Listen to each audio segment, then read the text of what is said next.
All right. Good morning, everyone, and welcome to the June 21st Buyer User Group meeting for EVA.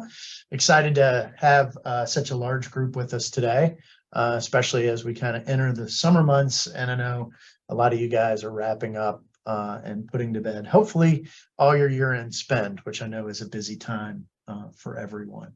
So again, delighted to have you here today, and thank you for Barb and Tony and Kim for being here with us as well today.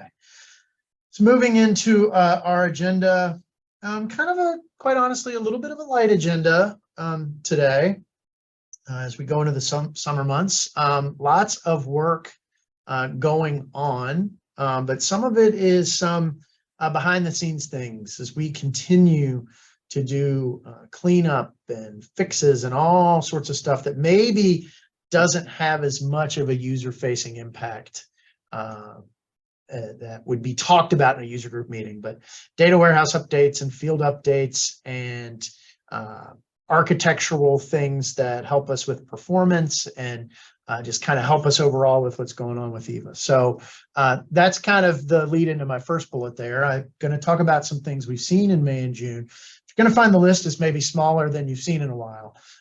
Again, doesn't mean there's not a lot going on. It's just not a lot of things from a user-facing perspective. Again, as we're doing a lot of underneath architectural changes and fixes here over the last several weeks. So again, lots of that going on. So we'll talk about the May, June release here in just a sec. With that being said, our next buyer user group meeting, we have slated, we're going to take July off from a user group perspective. We've been doing user groups every month now. I know since, I don't know if it's been a full year, maybe even a little bit longer than a full year, particularly around the implementation back in November. So we were doing, monthly user groups, kind of preparing for the implementation back in November, monthly user groups after that as we kind of shook out from the implementation. And we are going to take a break in July. No user group in July. We will come back in late August, kind of get you updated, everything that's gone on over the summer. I'm also hoping with that August 22nd user group to be able to begin to share and talk a little more about our strategic plan. So we've really, again, and the items you're going to see for the May, June release, the just small handful of items that we've done some user impacting or user facing changes for May, June. And if you go back to our user groups, our November user group, December, January, February, March, all those user groups we did every month since the implementation, a lot of the fixes have been those user facing changes, trying to do improvements and things like that. We know there's still a lot to be done. We know we've got a lot backlogged. We know we've got a lot of requests in, and we'll continue to work on those. But also, I hope by August, and certainly into September and into the fall, and as we go to the forum, we're going to talk more strategic direction things with you and things that we're doing to not only improve EVA, but even introducing new functionality and new ways to do things. So very excited as we go into August and September and into the forum for some of our strategic priorities. And again, hoping to be able to have that a little bit more organized. We'll be doing a lot of planning and discussing around some of those things here over the next several weeks, and then getting us into late summer and fall, which is hard to believe. With this, so kind of got my bullets, my agenda out a little bit out of order. I could have done the bug meeting first because there's really no slide for that, but we'll look at the May, June release. There is an updated release schedule. As we're settling out again from the implementation, for those of you that have been with us through that implementation, we got EVA Live and we were doing pretty much weekly releases every Thursday night. Boom, boom, boom, and we did that for several months. Every Thursday night with those weekly releases. And then we went to bi-weekly. And then we went to the schedule I'm going to show you now, which is roughly every 3 weeks.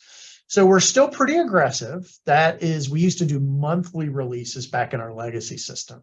So we're doing on average, it's kind of like when people talking about roughly a release and a half, which I know is not a real number, but roughly a release and a half every month. So, but again, every 3 weeks, and we'll look at that schedule real quick. And then we're going to pop over to the EVA tip page. I introduced that last month, and there are tips. They're starting to go in to that tip page. So want to jump over there and have you look at that. And then that's all kind of wrapped up in our demo, and just some light demo items. Really, the demo today is some tips and just some things I want to touch on for you guys to see within the system, and then we'll wrap it up. So hopefully we may even end a little early today, which I'm sure is absolutely fine with everyone. But that's kind of what we're looking at today, and then hopefully giving you a little vision as we go into August and the fall to kind of not only talk about fixes and things, but also begin to get a little bit more strategic with you guys and kind of share that vision and plan with you. And that's what the user group's all about, letting you guys get an early look at some of those things we're thinking about as we improve EVA. So good stuff there, and looking forward to all that moving forward throughout the summer. I'm going to skip this page. That's just a link for me, so I can get to this easily. You'll see it. It's part of the recording, but that's a clickable link. It goes into a SharePoint file that helps me keep track of our release items. But let's get into our release updates. And again, I mentioned for May and June, not a whole lot user-facing going on. Lots and lots of things for us behind the scenes as we fix and improve and work on our efficiencies and performance and some data issues and things like that as we're doing a lot of that type of work over the last several weeks. But did want to talk about these several items, which I think have some good value for you guys. So going back to May 25th, when these went live, a very simple one there, the first item for our sourcing tool. I'll show you this when we go into the demo, but for P2P, for suppliers, contracts, just a simple label change. We had browse. It just reads better from a UI perspective. Browse my recs, browse my orders, browse suppliers, browse my contracts. And then when you went into sourcing, it just said sourcing or sourcing projects. So just a little quick change there to make that more clear, make it more uniform across the platform. So that now says browse your sourcing projects. So just a minor change there. This next one for Quick Quote, again, I hope this has helped a lot. We do have a nuance with Quick Quote for those of you that have a Quick Quote approver. We were having an issue. You have somebody prepare the Quick Quote, it goes to an approver, it would get approved, but unlike our legacy system where once it was approved, the Quick Quote would just go out, it actually required the preparer to go back in, and once it was approved, to go ahead and hit submit and get that Quick Quote publicly posted and out on the street. So now we have a notification, and this again goes back to May 25th. A notification is sent to the preparer when the Quick Quote is approved to let them know, hey, your Quick Quote's approved. You need to get that out. And again, that impacts your users or you personally if your Quick Quotes are being approved. Some of you don't use that functionality. Where you have a Quick Quote approver, that's fine. That's a business decision on your end. But again, just making that a little cleaner, that once a Quick Quote is approved, if you have a Quick Quote approver, that preparer is getting that notice to go ahead and go in and finalize that Quick Quote and get it out the door. Purchase order print, if you've been coming, this third item here, if you've been coming to the user group meetings, you'll know this is a big one for us. We've been doing pretty much every release or every at least, every couple of months. Since we went live, we've been touching that PO print. I have this listed, that's probably a misnomer. It says final round of changes. There certainly could be more. We don't have anything else in the pipeline right now from a PO print perspective, but in the grand scheme of things, PO print, this kind of last round of changes that we had in our pipeline, handling large total and line item dollar amounts over 6 figures. There was some wrapping and some weird things that were going on, and then some wrapping issues with the header comments. The header comments kind of come in below the line items, and that was causing some weird wrapping as well around the total. So we've got those issues corrected from a PO print perspective. This fourth item here on the list, receiving in our P2P tool, this is a big one. I'm going to show you guys this today if you weren't aware of it. For whatever reason, receipts in the new environment we've been working in, those receipt line items were not numbered. And it was very, very difficult, to match your PO up to your PO line items up to your receipt line items, because you'd go into the receipt and they weren't numbered and they didn't match up. And I'll show you a really good example of this in UAT, where the item description is not very clear. And so when you're receiving, how do you, well, gosh, they all look the same. Well, now with the line item numbering, that helps a bunch. So big change there back again, May 25th. And then a recent change here in our Browse Supplier area, the vendor customer code column was added back to the Browse Supplier screen. So you've got another identifying element there on your supplier screen to help you pull up suppliers. So you've got the vendor customer code and the name and all sorts of stuff, but this is just kind of a helpful thing. And we're thinking that might help. Certainly it helps some of our internal teams here, and just kind of talking about that for you guys out in the field, that could be helpful. And I'll pop over and let you guys have a look at that as well when we go into demo mode. All right, so that is our, just some brief updates for you guys here with some May, June items that impacted y'all. Moving on, I mentioned this, just a little change in our migration schedule. This is kind of takes us through the rest of the year.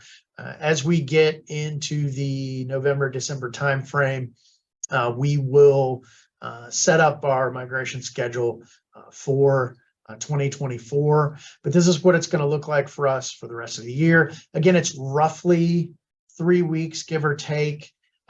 We did bake in, you'll see some gaps there. So we just did one on 6/12. Our next release isn't until after July 4th, on the 6th of July. Then we go out to August 3rd, August 31st, September 26th, October 26th, and then 12/7. And you'll notice we've got a big gap, October to December. That leaves us some time for the forum, where we're not not a lot of our staff, pretty much all of our staff, particularly those that test and do all that testing for us, including our account executives, are at the forum, prepping for the forum, doing all that work that they need to do, to put on presentations and attend sessions and make the forum what it is. And we are in person this year. I hope everybody's seen that. You can get to that off the DGS and DPS website, as well as EVA. There's an advertisement there on EVA about the forum. So I hope to see everybody in person in Virginia Beach this year. But we did give ourselves a little bit of gap there with the forum and some holidays and some things that are going on, and our testing team being kind of tied up with that. So you've got that gap from October to December, but still, a relatively aggressive schedule, a little bit more than one a month. And then again, after we finish that December migration, we'll look into 2024 and get that schedule going as well. That's just some quick updates to get us started. I do want to shift into our demo for today and just kind of pop into EVA. We're going to go around and look at some things, but very quickly, we're going to pop over to the EVA tips page, have a look at that, just kind of remind you guys of that. There are some great tips and items in there. Going to look at our new EVA homepage banner. That's still in test. There's one little thing that's being tweaked, but you ought to see that hopefully by the end of the week, certainly by the beginning of next week, an update to their homepage banner. Just want you to see that. Should be very low impact to you, but again, some things that our team here, Dave Foster, and our team with DGS ISS have done. Going to pop over to sourcing and just look at that real quick. Going to look at and just again, that's a tip. Kind of want to talk about something there in sourcing. And then look at the line item numbers on receipts, and then I'll also pop over to the supplier page and we'll look at the supplier stuff. So I'm going to escape, stop my screen sharing. I'm going to share again, and then I'm just going to share my home page. There we go. I'll give that a second for everybody's screen to refresh, and you should see the homepage. This is actually, we'll start here with this banner. This is actually the test page. You'll notice that the website there, it's a test site for us before we migrate any changes to eva.virginia.gov. And real quick, this is what the new banner will look like. You may have noticed this on other state websites, but it kind of changes the really the Virginia or the Commonwealth of Virginia banner. The one reason I wanted to point it out for you, I think it's kind of interesting. If you click here, you can hit find a Commonwealth resource, and you actually can search Commonwealth, like kind of virginia.gov, and you can see all the different areas you can search here. So it's kind of a neat banner or feature that's baked into the website. You should start seeing this across pretty much all state web. Before I go into EVA, I wanted to show, and again, this is the old banner, so I'm on eva.virginia.gov, so you'll notice the difference. So you'll notice that banner, again, I think they got Dave and our DGS ISS folks got a couple little things to do to finish off that banner, and you should see that soon. I did want to go to the EVA tips page again, eva.virginia.gov. I think this is how I've been navigating. You go to iBuy, hop into training, and then training, hopefully all of you guys have seen this training page with all the different pathways and signing up for instructor-led training and all that fun stuff. But if you click here on buyer tips, you're starting to see we're getting some tips out there. We got them ordered by date. So we had one, a couple in May, one there recently in June. Like the EVA receiving guide got updated. It's kind of a tip in sourcing about making sure your solicitation publishes to VBO.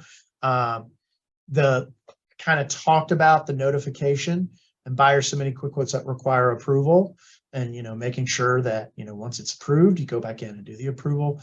And then a security tip around single sign-on. So if you get a chance today or throughout the week, make sure you're going out and kind of checking this. I think these things are great. Just some kind of reinforcing what we're doing in the user group, reinforcing our training.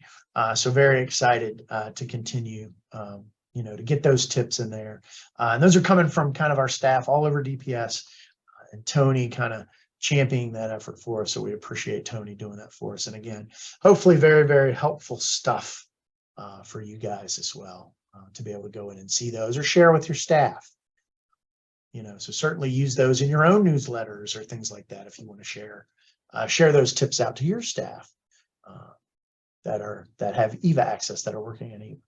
All right, so now back into EVA here, and just a couple of the things I touched on.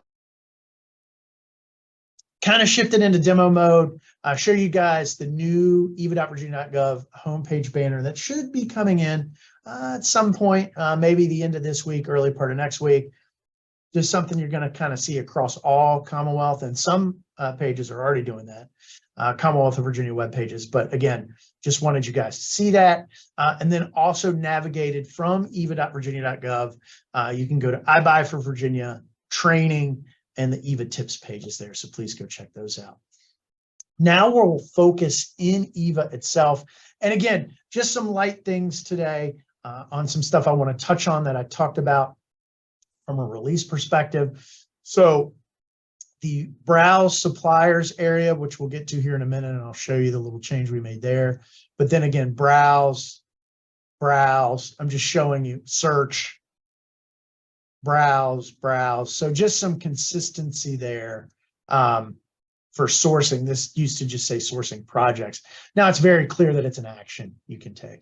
So if you're going to browse your sourcing projects, much like you browse your contracts, search products, or browse suppliers, or browse your recs, or browse your orders. So just a little change we made there. It was causing some confusion because it looked like a header versus something you could click on and there was an action there. So again, with our suppliers, just a little quick change we make, and I'll go into browse suppliers here. There's the vendor customer code. So we added that vendor customer code in. Any codes that look like that, that means it was a supplier that registered after the transition. These customer codes, the old ones, the VS, the VCs, the E's, those are pre-transition suppliers, and we brought that vendor customer code over with them. Just a reminder about the vendor customer code, it is a unique to that particular supplier location. So you have all sorts of identifying information on a supplier now. Let me go ahead and click on this guy right here. Number one, order anything, top of the list because he's number one, order anything. I'm going to go into the company information page. So there's the supplier ID that really comes from our new environment, our Ivalua environment, the SUP number. And if you go down just a little bit, you'll see some additional internal information. You get a vendor customer code and then a VLIN, which is the Virginia location identification number. So again, lots of identifying numbers for our supplier. Each of these numbers is unique for that particular supplier location. So you've got, in some cases, the Ivalua or new EVA supplier number. If it's a pre-transition supplier from our legacy system, you'll have a vendor customer code with VS, I think VS, VC, and E are the numbers in the customer code, and then a VLIN, which is a location identification number. All of those are unique for that supplier location. So just if you're looking for things, but again, back on our browse screen, we put that vendor customer code in. Vendor customer code, right, wrong, or indifferent, is used a lot to identify and pull up suppliers. It's also on our bills that go out to suppliers. So it makes it easier for our team here to very quickly see that number and pull those suppliers up. Hopefully it'll be helpful for you as well. While we're here, I did want to shoot over to sourcing real quick. Just going to browse a sourcing project. And again, I'm in UAT, so I hope nobody titles their solicitations open solicitation, but in UAT, and I just wanted to kind of conceptually talk about something around sourcing. I'm going to go ahead and open up this project and then go into prepare RFX, where I'm actually creating my solicitation. And this is all about this concept, this fun concept we have about rounds. Lots in rounds, good stuff, right?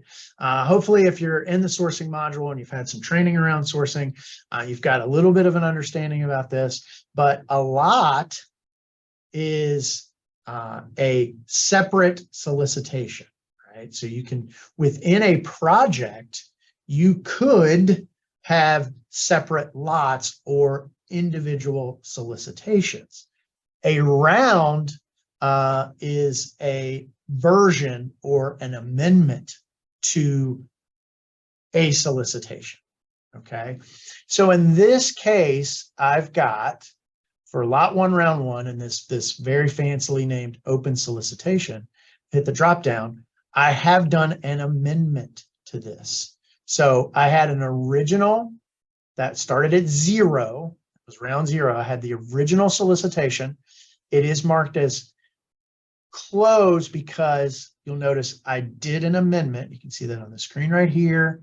I did an amendment and I created a new round to this one. So I'm on round 1.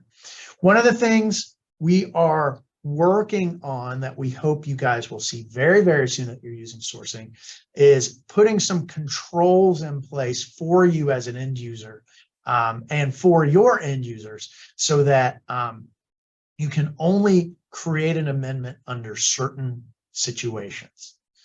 There is an issue now where we are seeing some solicitations, some of these with multiple rounds, and they maybe didn't need to do multiple rounds because we're just coming up here and hitting create new round, create new round, create new round. Just a couple tips, couple just thoughts around this. Be very conscious when you're going into your sourcing activity that you're working from the open round or the most recent. You can hit that drop down and making sure you're in the most recent round as you're doing your work, as you're doing your amendment, as you're making your changes. So just wanted to kind of conceptually look at that with you guys. Again, I've got a very simple example here with 2 rounds, original round and then round 1. So not as complex as some of the things you guys might be doing, but just something I wanted to show you and have you guys look at while you're in there today. So just a quick thought. And again, we're going to be in the very, very near future, we're hoping within several days, putting in some controls to make sure that you and your end users, are not creating rounds when you don't need to, or when you're in a condition that shouldn't happen. So more to come on that over the next couple of days. And then the last thing I wanted to cover today is our line items on receipts. I'm going to go, actually, I think the quickest thing to do, I've got a favorite, talked about favorites before. I'm going to pull up my orders here. And there are my orders. And I'm going to go into this particular purchase order.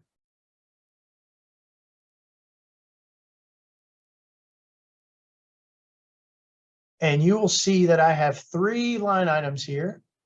The Blue, my favorite supplier, if you've been coming to user groups, Blue Ridge Fence and Window. And then my item description, I did a very poor job with my item description, didn't I? Widget, widget, widget. Not a great job, Shane, there with your item description. But again, I was testing, things like that. And I have 1, 2, and 3. So again, I mentioned in the, before this fix came in, you would go into your receipts, and I have a receipt here, and those line items weren't numbered. So sometimes it was very difficult. I need to receive line item 1 of the PO, and sometimes I wasn't exactly sure. We had issues matching those up. We have made that change, and you will notice now that there are item numbers. You can sort the item numbers. So those of you with very large purchase orders with multiple lines, you can do a little bit of, ascending, descending sort here. And then the line items line up 1, 2, and 3, and you see 5, 10, and 15. And if I close this and go back to my order, 5, 10, and 15. So you get the idea, 1 matches 1, 2 matches 2, and 3 matches 3. I know it looks like a kind of a simple thing, but this is one of our kind of major issues that was causing some angst and pain from a receiving perspective. So again, not a lot of deep demoing today, but just hitting some tips and going through some stuff. So again, in a quick review of what we looked at today, went into our Browse suppliers area. You'll notice the vendor customer code there. We've made a label change here to just make that more clear for Browse sourcing projects. And then again, looking at this area where we are, our receipts now have the line item numbering matching the PO line item numbers. So that is our demo today.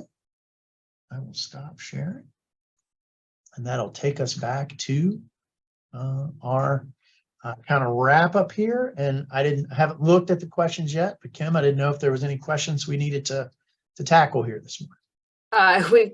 Tony and I have been tag teaming those.